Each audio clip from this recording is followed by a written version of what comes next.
I am here today to talk about the role of circularity in building a comprehensive emissions reduction plan that addresses those hard-to-tackle Scope 3 emissions while also reducing waste and building community connections and jobs.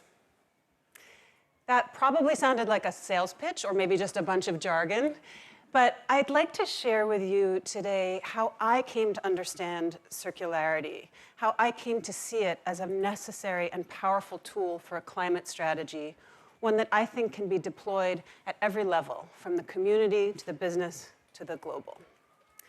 The story starts in the theater. Backstage, actually. Not that far. This part of the theater.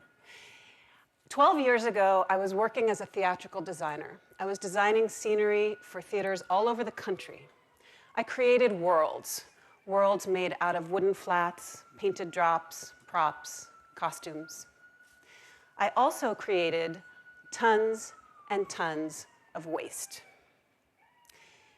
I cared about the environment, theoretically at least, but there I was at home rinsing my little yogurt cups and bringing my canvas bag to the supermarket, while at work in the theater, all of that scenery, those thousands and thousands of pounds of stuff that I designed were going right into the dumpster, show after show, season after season. The worlds that I was creating on stage were miniature versions of the take, make, waste that characterizes the world offstage. It felt not good. I considered quitting. I considered maybe becoming a director or a playwright. Maybe I should, write plays about recycling. Happily, I let go of that idea and came to my senses pretty quickly. I could imagine an alternative. I could imagine a way of designing onstage worlds that were less wasteful, and even a way of designing and making products in the offstage world that made more sense. But getting there felt impossible. I leaned on what I knew. As a designer, I started small, did some research, made a sketch of where I thought we might be heading, and iterated from there.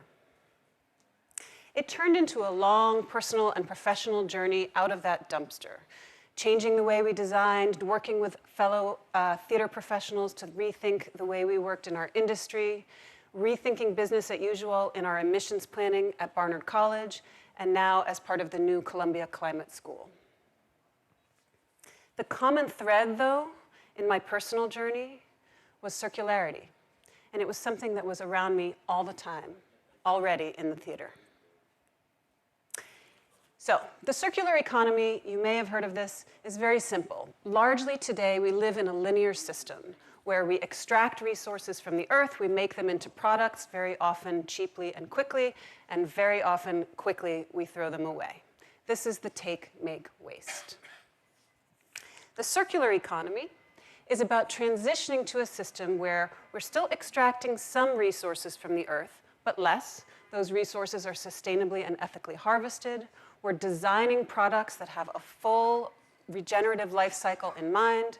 We're bringing repair, reuse, remanufacturing, and refurbishment back into our lives and into our economy, and we have much less waste at the end. Upcycling, remanufacturing, design for disassembly, these are cornerstones of circularity, and they were things that we already did all the time in the theater. But we hadn't been intentional about it. What would happen if we really got serious about using circularity to address our waste and emissions? So, faced with a colleague who was about to quit to go write really bad plays about recycling, my colleagues and I got together and we started looking at the way we did business in our field. First, we started by putting circularity and reuse into our budget.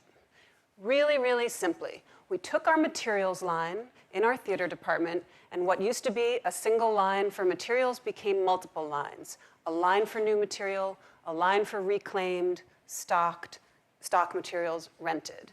It was a super simple way to name and elevate a practice that we were already doing, but that we hadn't set any targets around. And by setting targets and creating budgetary ways to track reuse, we were able to move to a pattern of having an average of 70% of our sets be made from reclaimed materials. We reduced our dumpster rental from 3 or 4 dumpsters every year to 0. What impact did this have on our emissions? We commissioned a study from Gotham 360 to look at the sets, props, and costumes from one show at Barnard Theater. That show was made at about 50% used materials, and the emissions from sets, props, and costumes were the middle line, equivalent to the emissions from an American home for about 6 months. If we had built that show with all new materials, the emissions would have been the bottom line, more than double, and if we had built it with all reused materials, all used, it would have been the top line, less than half. So, it's a pretty powerful tool. This simple tool and these findings are echoed time and again for off-stage production processes. From t-shirts to buildings, reuse and circularity are simple and effective. But before we leave our theater case study and go into the off-stage world, I wanted to share with you one other surprising impact we found. Prioritizing reuse changed the way we spent our money. We needed less money for new materials, but we needed more for labor. We had to hire an assistant costume designer to go thrift instead of just ordering something on Amazon, hire an extra carpenter to find the used pallets or remove the nails. Prioritizing reuse and changing the way we spent our money made that we were spending more money on people. But actually, spending more money on people was something we had been struggling to do in our department, in our industry, for years. We started out working on emissions and waste, and we wound up working on pay equity.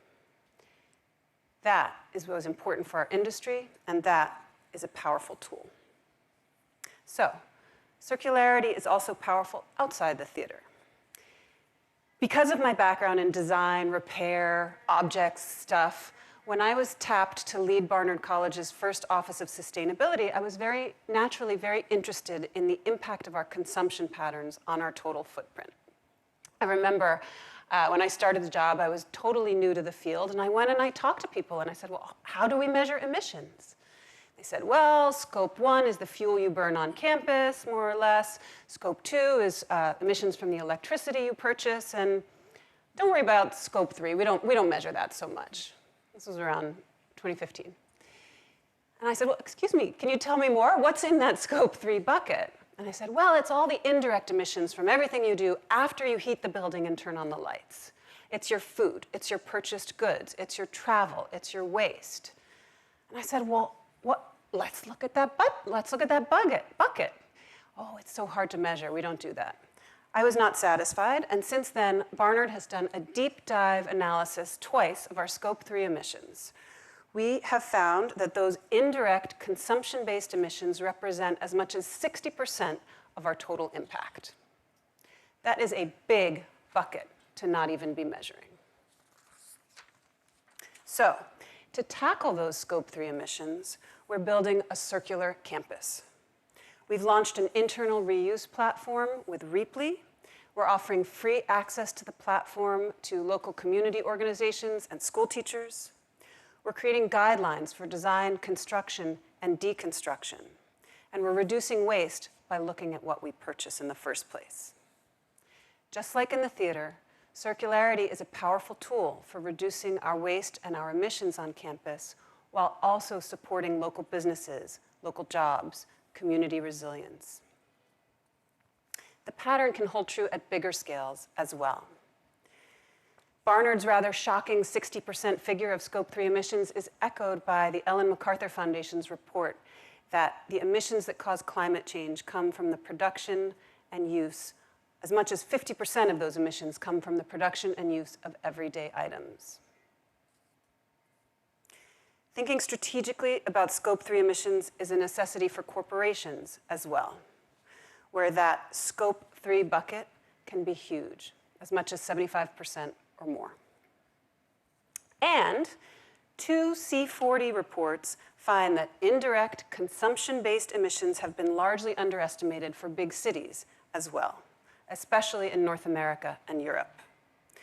If we are to have any hope of staying below 1.5 degrees Celsius, we must reduce those indirect consumption-based emissions, largely in big cities, by at least 50% by 2030. Luckily, the power of circularity to address them can be applied at scale as well. We are currently about 8.6% circular globally. That means that over 90% of the resources that we extract from the earth go into landfill or incineration, often within a year. That's depressing, but it means there's room to grow. And the World Resources Institute estimates that if we can just double that number by 2032, we can cut global greenhouse gas emissions by as much as 39%. That is a powerful tool. Getting there might seem impossible at scale. Imagine I need a broom. I want to sweep my house. I can order a broom right now, today, probably made overseas, and have it delivered to my doorstep tomorrow. It's amazing, actually, if you think about it. But if I want to send that broom to you so you can sweep your house tomorrow and just get it across town, it's an incredible logistical challenge. It's really insane when you think about it. We've built such a powerful global logistical system, but it only really works well going one way. It can bring you right back to this feeling. But we can imagine the alternative. We can imagine an equally powerful circular system. In fact, we know it. It's already all around us, just like circularity was all around me in the theater. It's at your neighborhood school uniform swap. It's at your community compost, your neighborhood listserv, your local repair cafe, your local public library, your municipal recycler. It's in startups around the world who are building innovative models for design, resale, reverse logistics, repair, disassembly. And it's not just startups or those brands that have been way out in front for years. Big players are realizing that if they want to meaningfully build a climate response, they have to tackle that core business model. They have to look at those Scope 3 emissions. And that the way to do it is through circularity. Target, Walmart, IKEA have all embraced circular and regenerative practices as a core strategy for their climate planning. And investors are taking note. Circularity is being recognized as a powerful and necessary tool. And policy trends, especially in the EU, are helping accelerate the change. But circularity is not only powerful, it's intuitive, it's logical, it's familiar. It's what makes throwing something perfectly good in the dumpster feel so terrible. It's rooted in nature, where waste from one cycle is always food for another. And that's why it's not only about emissions or waste. It's about community and jobs. Circularity is about reclaiming what we value, keeping materials in use for as long as possible, and spending our money on people, on care, on maintenance. Yes, sometimes making a change might feel impossible, but like a fed-up theatrical designer I know, we can look around us and see the circularity that's already where we live and work. We can start using it intentionally.